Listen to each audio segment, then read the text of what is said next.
ಭಾರತ್ ಮಾತಾ ಕಿ. ಮೊಟ್ಟ ಮೊದಲನೇದಾಗಿ ತಡವಾಗಿ ಬಂದಿದ್ದೇನೆ, ದಯವಿಟ್ಟು ಕ್ಷಮೆ ಮಾಡಿ ಎಂದು ಕ್ಷಮೆಯನ್ನು ನಾನು ಕೇಳ್ತಾ ಇದ್ದೇನೆ. ತಡವಾಗಿ ಬಂದರೂ ಕೂಡ ಕಾದು ಇಷ್ಟು ದೊಡ್ಡ ಸಂಖ್ಯೆಯಲ್ಲಿ ತಾವೆಲ್ಲ ಸೇರಿದ್ದು ನೋಡಿದಾಗ ನಿಜವಾಗ್ಲೂ ಕೂಡ ನನಗೆ ನಿಮ್ಮ ಸ್ವಲ್ಪ ಅಲ್ಲೇ ಕುಂತೋಗಿದ್ದಾರೆ ಈ ಕಡೆ ಸಾಕು ಫೋಟೋ ಹೊಡ್ಕೊಂಡ್ರಿ, ಒಂದು ಹೊಡೆದ್ರು ಅಷ್ಟೇ, 10 ಹೊಡೆದ್ರು ಅಷ್ಟೇ. ಬಸವರಾಜ ಬೊಮ್ಮ ಏನು ಬದಲಾವಣೆ ಆಗೋದಿಲ್ಲ ಚಿತ್ರ ಎಲ್ಲ ಮಾಧ್ಯಮ ಸ್ನೇಹಿತರುಗಳೇ, ಎಲ್ಲ ನಮ್ಮ ಸ್ನೇಹಿತರು. ನಿಜವಾಗ್ಲೂ ಕೂಡ ನನಗೆ ಅಭಿಮಾನ ಬರ್ತದೆ. ಇಂಥ ಜನ ಅವ್ರಿಗೆ ನ್ಯಾಯವನ್ನು ಕೊಡುವಂಥದ್ದು ನಮ್ಮ ಧರ್ಮ. ಆ ಕೆಲಸವನ್ನು ನಾನು ಚಾಚು ತಪ್ಪದೆ ಮಾಡ್ತೀನಿ ಅನ್ನುವಂಥ ಮಾತನ್ನು ಪ್ರಥಮ ಇವತ್ತಿನ ಸಭೆಯಲ್ಲಿ ಉಪಸ್ಥಿತಿದ್ದು ಈಗ ತಾನೇ ಮಾತನಾಡಿದಂಥ ನನ್ನ ಆತ್ಮೀಯ ಸ್ನೇಹಿತರಾದಂಥ ಶ್ರೀ ಸಿ ಪಾಟೀಲ್ರು,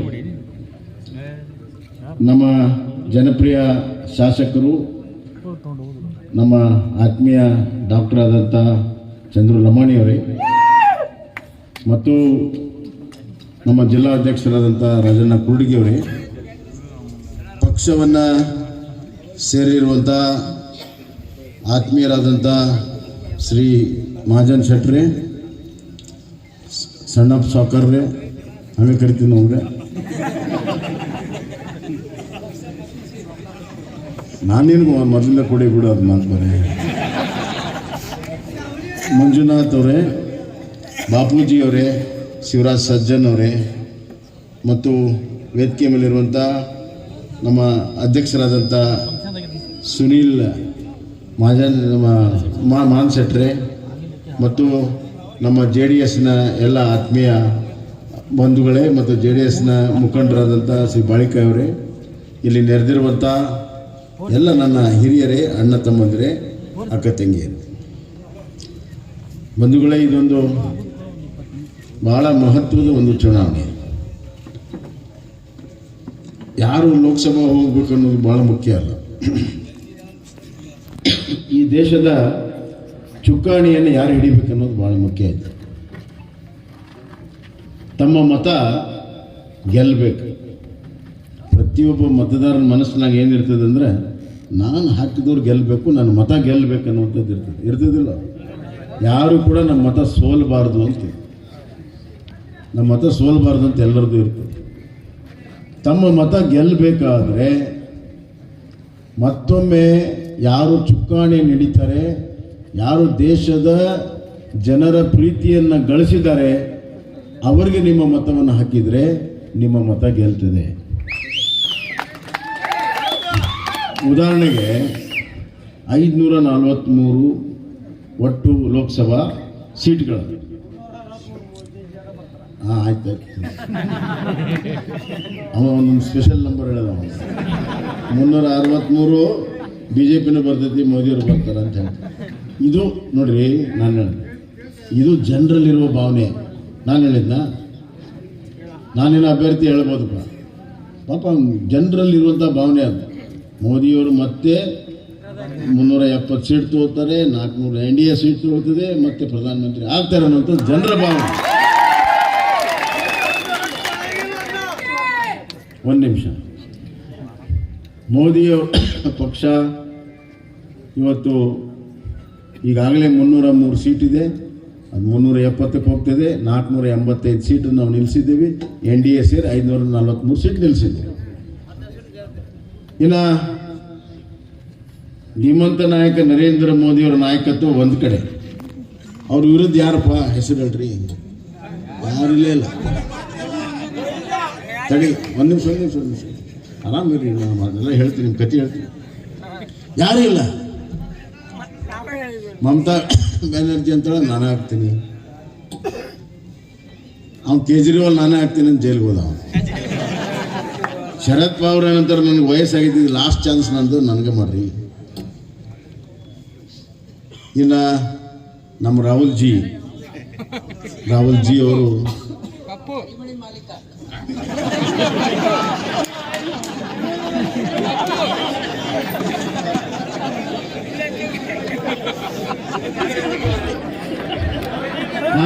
ಕಾಂಗ್ರೆಸ್ನವ್ರು ಏನಾರ ಮಾಡಿ ತಡಿಯಪ್ಪ, ಕಾಂಗ್ರೆಸ್ನವ್ರು ಏನಾರ ಮಾಡಿ ಅವ್ನು ಮುಂದೆ ತರಬೇಕು, ಲೀಡರ್ ಮಾಡಬೇಕು ಅಂತಾರ, ಆ ಮುಂದೆ ಬರಕತ್ತೇ ಇಲ್ಲ. ಸ್ವಲ್ಪ ಸರಿ, ಸ್ವಲ್ಪ ಸುಮ್ಮನಿರ್ಬೇಕಿನ್ನು. ಇನ್ನು ನಾನು ಭಾಷಣ ಮಾಡೋ ಮಟ್ಟ ಸುಮ್ಮನಿರ್ಬೇಕು, ಆಮೇಲೆ ನೀನು ನಾನು ಮಾತಾಡಿಸ್ತೀನಿ. ಈಗ ಮದುವೆ ಮಾಡ್ಬೇಕಪ್ಪ, ನಾವು ದಿಬ್ಬಣೆಲ್ಲ ಹೋಗ್ಬೇಕಂದ್ರೆ ಮದುಮಗ ಬೇಕು ಬೇಡ, ಮದುಮಗಿಲ್ಲ ಮದುವೆ ಆಗ್ತಾವ. ಹಂಗಾಗೈತೆ ಪರಿಸ್ಥಿತಿ. ಅವ್ರು ಆಗಾಗ್ತಾ ಇರಲಿಲ್ಲ, ಇದು ಬಿಡಾಗ್ತಾ ಇರಲಿಲ್ಲ. ಅದ್ರ ಹಣೆ ಬರ ಏನು ಅಂತಂದ್ರೆ ಅದೇನೋ ಗಾದಿ ಮಾತಿದಿಲ್ಲ, ಏನೋ ಆದರೆ ಏನೋ ಮದುವೆ ಆಗೋದಿಲ್ಲ ಅಂತಂದ್ರೆ ಹುಚ್ಚು ಬಿಡದ ಮದುವೆ ಆಗಲ್ಲ, ಮದುವೆ ಬಿಡದ ಹುಚ್ಚಾಗಲ್ಲ. ಹಂಗೆ ಪರಿಸ್ಥಿತಿ ಇವತ್ತು ಕಾಂಗ್ರೆಸ್ ಪಕ್ಷದಲ್ಲಿ. ಅವ್ರು ನಿಲ್ಲಿಸಿದ್ದ 230 ಸೀಟ್ ರೀ, ಬೇಕಾಗಿದ್ದು 270 ಗೆಲ್ಲಕ್ಕೆ 543 ಒಳಗೆ ನಿಲ್ಲಿಸಿದ್ದ 230, 40 ಗೆಲ್ಲೋದಿಲ್ಲ. 40 ಅರ್ಧಕ್ಕರ್ಧನೇ ಇಲ್ಲ. ಆದ್ರೆ ಏನು ಭಾಷಣ ಮಾಡೋದೇನು, ಬಹಳ ದೊಡ್ಡ ದೊಡ್ಡ ಭಾಷಣ, ಗ್ಯಾರಂಟಿಗಳು. ಹೆಣ್ಣು ಮಕ್ಕಳಿಗೆ 1 ಲಕ್ಷ ರೂಪಾಯಿ, ಯುವಕರಿಗೆ 1 ಲಕ್ಷ ರೂಪಾಯಿ. ಆಸೆ ಬರೋದಿಲ್ಲ ಅಧಿಕಾರಿಗೆಲ್ಲ. ಇನ್ನು ಒಂದೇ 10 ಲಕ್ಷ ಹೇಳಿದ್ರೆ ಯಾವ ಅಪ್ಪನ ಮನೆ ಗಂಟಿನ ಹೋಗ್ಬೇಕು? ಮನಸ್ಸಿನಾಗ ಮಣ್ಗಿ ತಿಂದ್ರೆ ಕೊಡೋಣ. ಆ ಪರಿಸ್ಥಿತಿ ಇವತ್ತು ಕಾಂಗ್ರೆಸ್. ಅದಕ್ಕೆ ನಾನು ಹೇಳಿದ್ದು, ನಿಮ್ಮ ಮತ ಗೆಲ್ಲಬೇಕಾದ್ರೆ ನರೇಂದ್ರ ಮೋದಿಯವರ ಪಕ್ಷ ಬಿಜೆಪಿ ವೋಟ್ ಹಾಕಬೇಕು. ಯಾರ್ಯಾರು ಕಾಂಗ್ರೆಸ್ಸಿಗೆ ವೋಟ್ ಹಾಕ್ತಾರ ಅವ್ರ ಮತ ಸೋಲೋದು ಗ್ಯಾರಂಟಿ.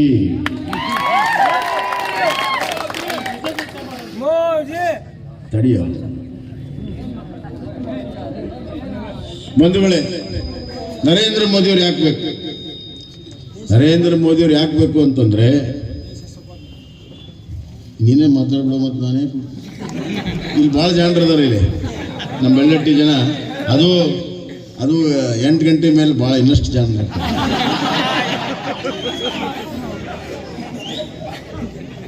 ನರೇಂದ್ರ ಮೋದಿಯವರು ಯಾಕೆ ಬೇಕು ಅಂತಂದ್ರೆ, ಒಬ್ಬ ಸಾಮಾನ್ಯ ಕುಟುಂಬದಿಂದ ಬಂದವರು, ಬಡತನ ಏನಂತ ಗೊತ್ತಿದೆ, ಅಲ್ಲಿಂದ ಬೆಳೆದು ಬಂದು ಪ್ರಧಾನಮಂತ್ರಿವರೆಗೂ ಬಂದರು. ಅಪ್ಪಟ ದೇಶಭಕ್ತ. ದಿವಸಕ್ಕೆ 18 ತಾಸು ಕೆಲಸ ಮಾಡ್ತಾರೆ, 1 ದಿವಸ ರಜಾ ತಗೊಂಡು. ಅವ್ರ ತಾಯಿ ತೀರ್ಕೊಂಡ್ರು, ಅವರ ಹಡ್ದ ತಾಯಿ ತೀರ್ಕೊಂಡ್ರೆ ಕೇವಲ 3 ತಾಸು ಅಂತ್ಯಕ್ರಿಯೆ ಮಾಡಿ ಮತ್ತೆ ಡ್ಯೂಟಿಗೆ ಹಾಜರಾದ ಇಂಥ ಪ್ರಧಾನಮಂತ್ರಿ ಎಲ್ಲರೂ ನೋಡಿ. ಯಾಕೆ ಪ್ರಧಾನಮಂತ್ರಿ ಈ ದೇಶದ ಮತ್ತೊಮ್ಮೆ ಪ್ರಧಾನಮಂತ್ರಿ ಆಗಬೇಕು? ಯಾಕಂದ್ರೆ ಪಾಕಿಸ್ತಾನದಿಂದ ನುಸುಳಿ ಬರ್ತಿದ್ರು ಭಯೋತ್ಪಾದಕರು. ಎಲ್ಲ ಕಡೆ ಬಾಂಬ್ ಬೀಳ್ತಿದ್ವು, ದಿಲ್ಲಿ, ಬೆಂಗಳೂರು, ಹೈದರಾಬಾದು, ಎಲ್ಲ ಕಡೆ. ಈಗ ಎಲ್ಲೂ ಎಲ್ಲ ಇಲ್ಲ. ಯಾಕೆ ಬೀಳ್ತಿದ್ವು ಅವಾಗ ಅಂತಂದ್ರೆ, ಅಲ್ಲಿ ಮನಮೋಹನ್ ಸಿಂಗ್ ಅಂತವ್ರು ಇದ್ರು, ಪ್ರಧಾನಮಂತ್ರಿ, ಕಾಂಗ್ರೆಸ್ ಪ್ರಧಾನಮಂತ್ರಿ. ಅವ್ರ ಮಾತು, ಮನಮೋಹನ್ ಸಿಂಗ್ ಮಾತು ರಾಹುಲ್ ಗಾಂಧಿನ ಕೇಳ್ತಿರ್ಲಿಲ್ಲ, ಇನ್ನೇ ಬೇರೆದವ್ರು ಕೇಳೋ ಪ್ರಶ್ನೆ ಇಲ್ಲ. ಅವರೊಂದು ಕಾನೂನು ಮಾಡಿದ್ರು, ಇಲೆಕ್ಷನ್ನಲ್ಲಿ ಕೇಸ್ ಇದ್ದವ್ರಿಗೆ ನಿಲ್ಲಕ್ಕೆ ಬರೋದಿಲ್ಲ ಅಂತ ಒಂದು ಕಾನೂನನ್ನು ಅವ್ರು ಆರ್ಡಿನೆನ್ಸ್ ಮಾಡಿದ್ರು. ಅದನ್ನು ರಾಹುಲ್ ಗಾಂಧಿ ವಿದೇಶದಿಂದ ಬರುವಾಗ ಅವ್ನಿಗೆ ವಿಮಾನದಾಗ ಯಾರೋ ಕೊಟ್ಟರು. ಅದನ್ನು ಪರ ಹರಿದು ಹೋಗಿದ. ಅವರು ಪ್ರಧಾನಮಂತ್ರಿ ಮಾಡುವಂಥ ಕಾನೂನನ್ನೇ ಇವ್ರು ಹರಿದು ಹಾಕಿದ್ರು. ಅವತ್ತಿದ್ದಂಥ ವ್ಯವಸ್ಥೆ. ಅವರು ಪಾಕಿಸ್ತಾನಕ್ಕೆ ಪತ್ರ ಬರೀತಿದ್ರು, ನಿಮ್ಮ ಭಯೋತ್ಪಾದಕರಲ್ಲಿ ಬಂದು ಭಯೋತ್ಪಾದನೆ ಮಾಡ್ತಾ ಇದ್ದಾರೆ, ದಯವಿಟ್ಟು ಕ್ರಮ ತೆಗೆದುಕೊಳ್ಳಿ, ತನಿಖೆ ಮಾಡಿ. ತನಿಖೆ ಮುಂದುವರೆದಿದೆ, ಮತ್ತೆ ಭಯೋತ್ಪಾದಕರು ಮುಂದುವರೆದಿದ್ದಾರೆ, ಬಾಂಬ್ ದಾಳಿ ಮುಂದುವರೆದಿದೆ, ಇದೇ ನಡೀತಾ ಇದೆ. ಗದಗ ಜಿಲ್ಲೆ ಒಂದರಲ್ಲೇ 16 ಜನ ಸೈನಿಕರು ಭಯೋತ್ಪಾದನೆಯ ಗುಂಡಿಗೆ ಪ್ರಾಣ ತ್ಯಾಗ ಮಾಡಿದ್ದಾರೆ. ಬಂಧುಗಳೇ, ಇಲ್ಲಿಂದ ಹಳ್ಳಿಯಿಂದ ದೇಶ ಕಾಯೋ ಸಲುವಾಗಿ ನಮ್ಮ ಯುವಕರು ಹೋಗ್ತಾರೆ. ಅಲ್ಲಿ ಮೋಸದಿಂದ ಭಯೋತ್ಪಾದಕರ ದಾಳಿಗೆ ಬಲಿಯಾಗ್ತಾರೆ ಅಂದರೆ ಸರ್ಕಾರ ಸುಮ್ಮನೆ ಕೂತಿತ್ತು. ಆದರೆ ನರೇಂದ್ರ ಮೋದಿಯವರು ಬಂದು ಅವ್ರ ಪತ್ರ ಬರಲಿಲ್ಲ. ಅವರು ಎಲ್ಲೆಲ್ಲಿ ಭಯೋತ್ಪಾದಕರು ಅಡಗುತ್ತಾನ ಅಲ್ಲಿ ಹೋಗಿ ಅವ್ರಿಗೆ ಬಾಂಬ್ ಹಾಕಿ ಧ್ವಂಸ ಮಾಡಿದ್ದಾರೆ. ಅವತ್ತಿಂದ ಗೊತ್ತಾದ ಭಯೋತ್ಪಾದಕರಿಗೆ, ಇನ್ನು ಮುಂದೆ ನಮ್ಮ ಆಟ ನಡೆಯೋದಿಲ್ಲ. ಭಯೋತ್ಪಾದಕರಿಗೆ ಭಯ ಹುಟ್ಟಿಸಿದಂಥ ಧೀಮಂತ ನಾಯಕ ಯಾರಾದರೂ ಇದ್ರೆ ಅದು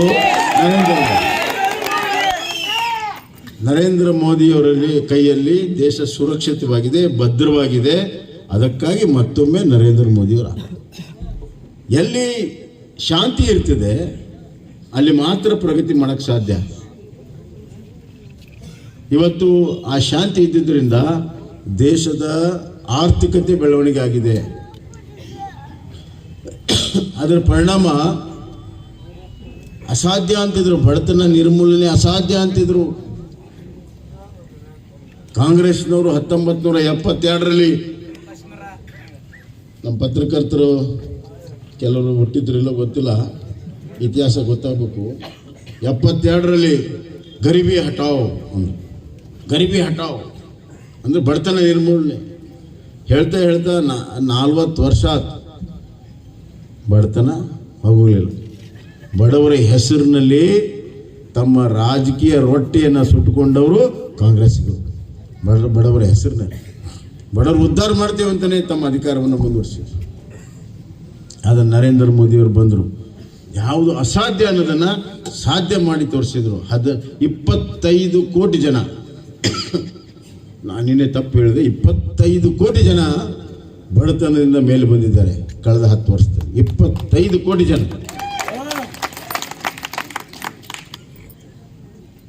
ಜನಸಂಖ್ಯೆ ದೊಡ್ಡ ಭಾರ ಅಂತಿದ್ರು, ಶಾಪ ಅಂತಿದ್ರು. ಅದೇ ಜನಸಂಖ್ಯೆಯನ್ನು ಉಪಯೋಗ ಮಾಡಿಕೊಂಡು ಇವತ್ತು ಇಡೀ ದೇಶವನ್ನು ಕಟ್ಟುವಂಥ ಕೆಲಸದಲ್ಲಿ ಅತ್ಯಂತ ಯಶಸ್ವಿಯಾಗಿದ್ದಾರೆ. ಯಾವುದು ಸವಾಲಾಗಿತ್ತೋ ಅದನ್ನೇ ಗೆಲುವಾಗಿ ಪರಿವರ್ತನೆ ಮಾಡುವಂಥ ಕೆಲಸವನ್ನು ನರೇಂದ್ರ ಮೋದಿಯವರು ಮಾಡಿದರು. ಯಾವುದು ಅಸಾಧ್ಯ ಇತ್ತು ಅದನ್ನು ಸಾಧ್ಯ ಮಾಡೋದಕ್ಕೆ ನರೇಂದ್ರ ಮೋದಿಯವರು ಮಾಡಿದರು. ಇದರ ಪರಿಣಾಮ ಇವತ್ತು